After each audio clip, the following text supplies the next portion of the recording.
emotions are not just abstract feelings. From neuroscience, we know they are complex brain responses, combinations of chemical processes, nerve impulses, and neural activation patterns that allow us to interpret the world and react to it. When we experience fear, joy, or sadness, our brain releases neurotransmitters like dopamine, serotonin, and adrenaline. These chemicals generate real physical sensations: heart acceleration, breathing changes, muscle tension. Emotions, then, are biological messages that help us survive, connect with others, and make decisions. But here's what's fascinating for artificial intelligence. Emotions also have observable patterns. They show up in our faces, in our voice tone, in the speed of our words, in our gestures. These patterns are data, and data can be measured, analyzed, and potentially interpreted by machines. Science identifies 6 universal basic emotions: joy, sadness, fear, anger, surprise, and disgust. Each generates unique physiological and expressive signatures. This matters because if machines can recognize these signals, could they also simulate them? And if they simulate them convincingly, what's the difference between imitating an emotion and actually experiencing one? This question leads us directly to how artificial intelligence is learning to read, interpret, and respond to our emotions. Now, how does artificial intelligence manage to imitate something as profoundly human as empathy? The answer lies in a combination of technologies working together. First, modern AI systems use natural language processing to analyze not just what we say, but how we say it. Tone of voice, speech speed, pauses, even silences communicate emotions that the machine learns to recognize and respond to. But there's more. Computer vision allows these systems to identify facial expressions, body gestures, and subtle changes in posture.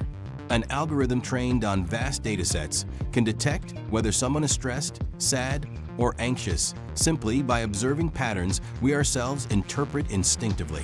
What's fascinating is that this imitation isn't conscious, but it's not superficial either. When an AI system generates an empathetic response, it's using complex statistical models that have learned from millions of human interactions. It recognizes context, remembers prior information about the person, and adapts its communication to feel more natural, more human. Researchers call this affective computing. The machine doesn't actually feel, but it can simulate emotional understanding convincingly enough that users perceive a genuine connection. And here's where things get interesting. What happens when that simulation becomes so effective that we begin to trust it implicitly? That question will shape everything we discuss next. While AI learns to simulate empathy in software, physical machines are already coexisting with us in hospitals and care facilities. Social robots. These are not mechanical arms or touch screens. They are physical companions equipped with cameras, microphones, and sensors that analyze facial expressions, voice tones, and gestures to respond empathically. Pepper recognizes basic emotions and maintains interactive conversations. Paro is shaped like a seal and reacts to touch, designed specifically for patients with dementia. LEQ was created for older adults. It maintains routines, provides medication reminders, and offers cognitive stimulation through games and conversation. But what's most fascinating is what happens in practice. In real clinical trials, patients rehabilitating after a stroke with robotic assistance showed greater progress than those receiving only conventional therapy. The robot doesn't replace the human, it accompanies them. It reduces anxiety, combats unwanted loneliness, and generates something unexpected: trust. These systems use multimodal neural networks that integrate vision, voice analysis, and gesture detection. They don't respond with predetermined scripts. They dynamically adapt their behavior to the user's emotional state. And here emerges an uncomfortable question. What happens when that artificial companionship becomes too convincing? The most documented cases of emotional bonds with artificial intelligence occur in contexts where human vulnerability finds consistent response. Consider ISOI, a companion robot designed specifically for children.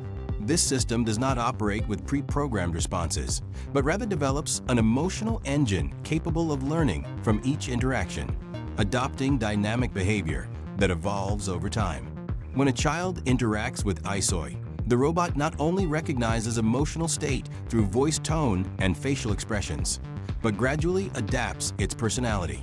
What is striking is that many children begin to view it not as a machine, but as a companion that understands them. In elder care facilities, robots like Paro, shaped like a seal, have created profound bonds with patients diagnosed with dementia. These individuals, often isolated and disoriented, find in Paro a presence that responds to touch, recognizes behavioral patterns, and generates consistent positive emotional reactions.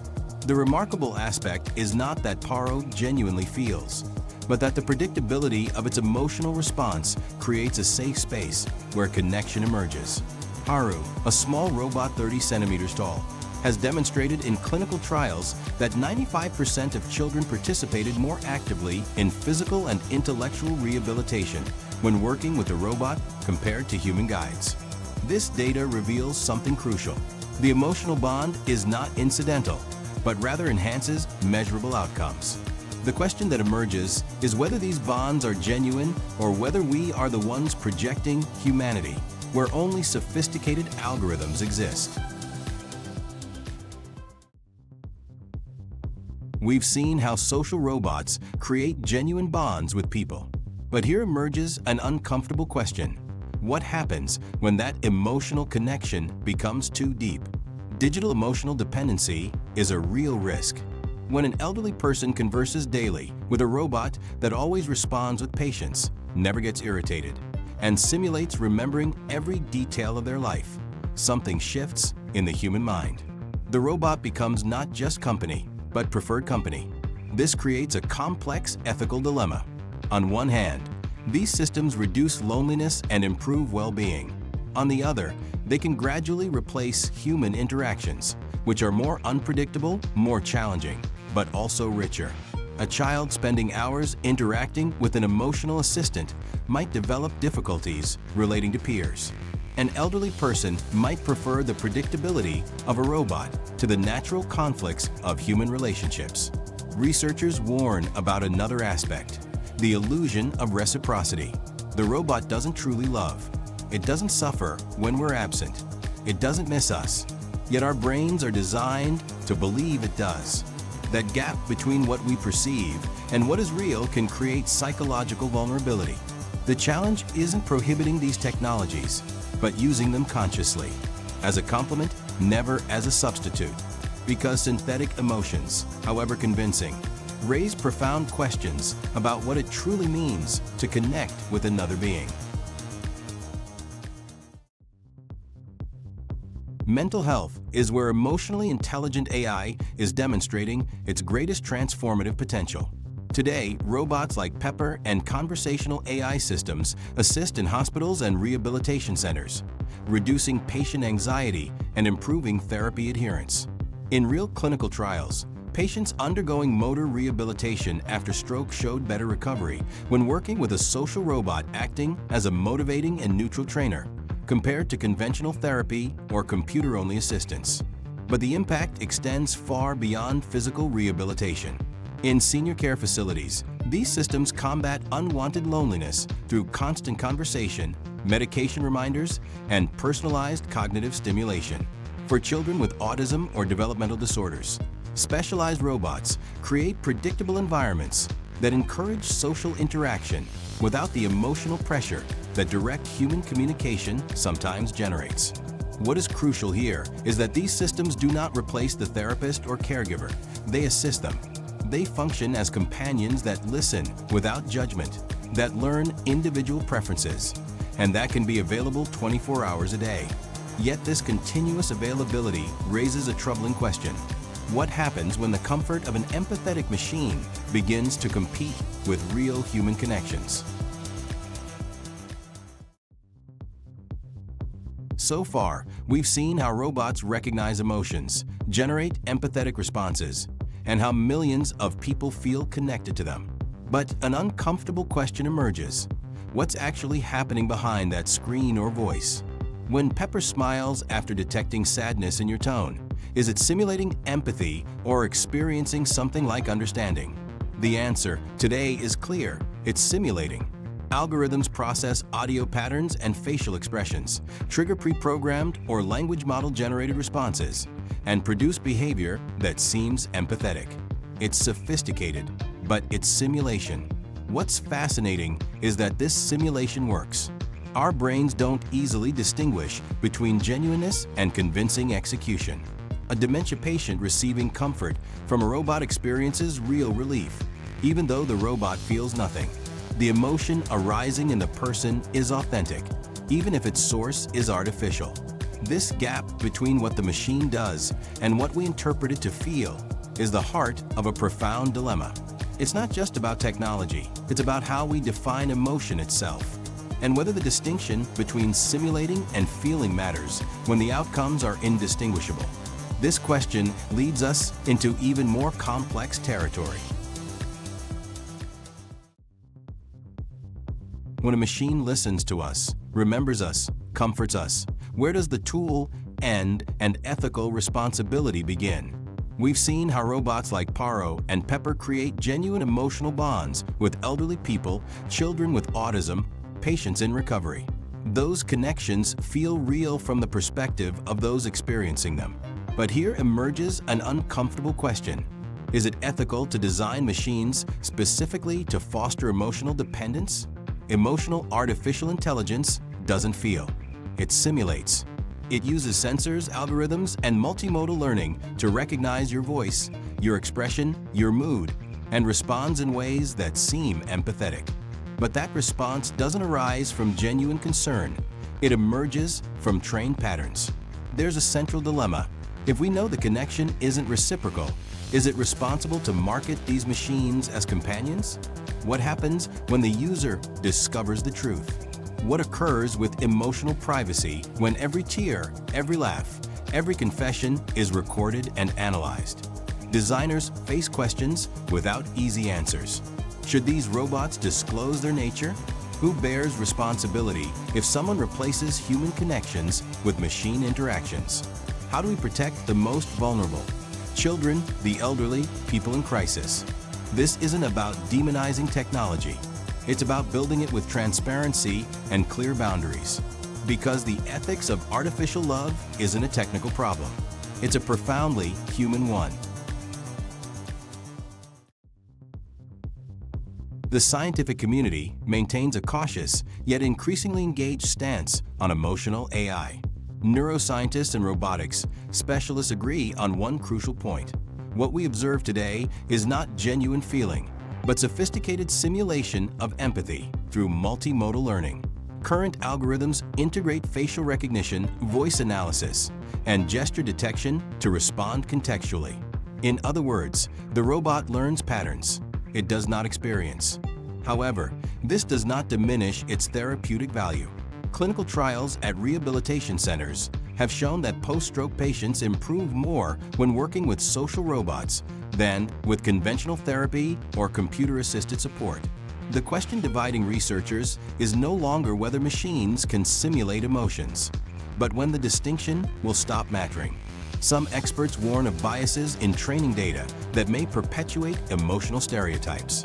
Others emphasize that privacy and sensitive data security demand urgent regulation. What emerges from scientific consensus is clear.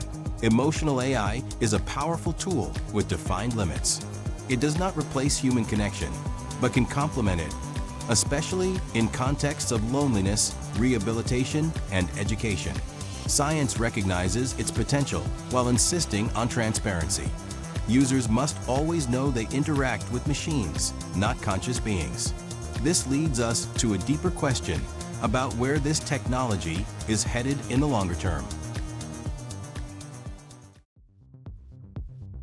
We've traveled a fascinating journey, from understanding what emotions are to recognizing how AI simulates them. Now comes the inevitable question: where are we headed? The future of synthetic emotions isn't just about more convincing robots or more sophisticated algorithms.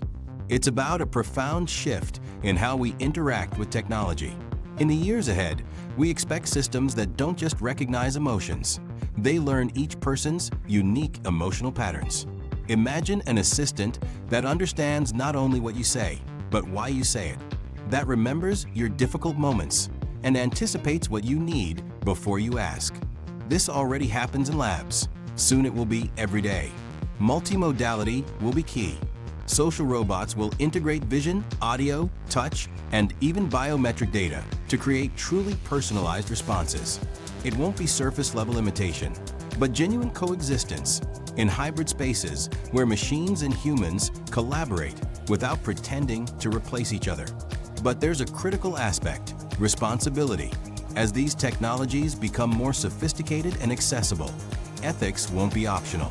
We'll need clear frameworks around emotional privacy, informed consent, and ethical boundaries.